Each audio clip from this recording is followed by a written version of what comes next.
National crush Rashmika Mandanna Vijay Deverakonda ಮದುವೆಗೆ count down ಶುರುವಾಗಿದೆ.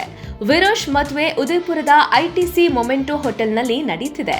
ಈಗಾಗಲೇ ನಟಿ ರಶ್ಮಿಕಾ, ನಟ ವಿಜಯ್ ದೇವರಕೊಂಡ ವಿವಾಹ ಶಾಸ್ತ್ರಗಳು ಆರಂಭವಾಗಿವೆ.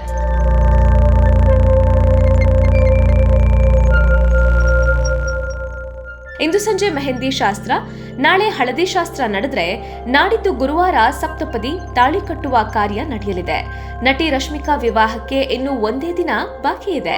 ವಿಜಯ್ ದೇವರಕೊಂಡ ಮತ್ತು ರಶ್ಮಿಕಾ ಮಂದಣ್ಣ ಕುಟುಂಬಸ್ಥರು, ಆಪ್ತರು ಹೋಟೆಲ್ಗೆ ಆಗಮಿಸಿದ್ದಾರೆ.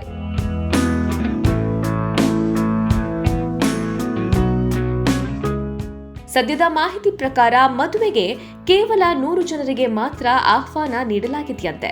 ಅದರಲ್ಲಿ 50 ಜನ ರಶ್ಮಿಕಾ ಮಂದಣ್ಣ ಮತ್ತು ವಿಜಯ್ ದೇವರಕೊಂಡ ಕುಟುಂಬಸ್ಥರು. ಉಳಿದ 50 ಮಂದಿ ರಶ್ಮಿಕಾ ಮತ್ತು ವಿಜಯ್ಗೆ ಆಪ್ತರಾಗಿರೋ ಸಿನಿಮಾ ಇಂಡಸ್ಟ್ರಿಯವರು ಅಂತ ಹೇಳಲಾಗ್ತಿದೆ.